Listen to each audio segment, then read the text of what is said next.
Want to increase your serve power by 10% immediately?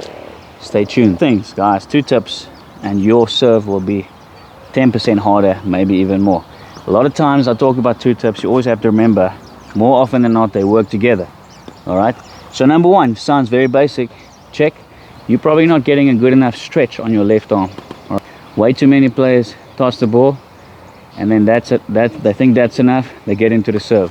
They're losing out on stretch, which we call elastic energy, if you want to use a fancy word. What happens is the more you stretch, the stretch gives you power, and that stretch then gives you more power into the ball. Let me show you.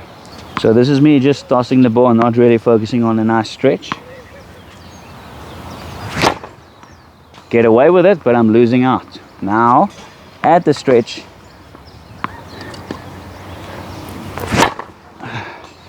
It was out, but definitely more power. Let me show you again. All right. I can feel it, I can see it just by stretching more.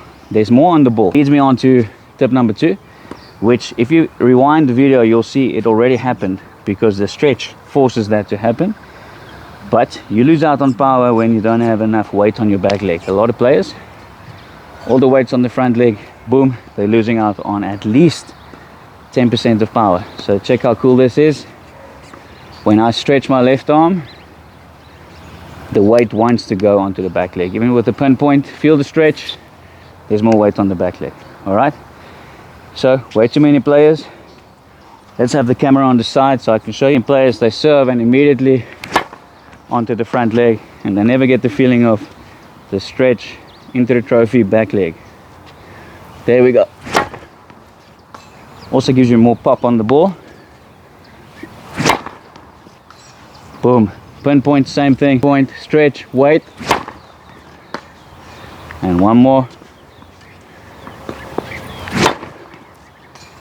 Nice. How crazy is that, guys? More power by simply stretching. And then that puts more weight on your back leg. 10% more power coming your way. Please subscribe.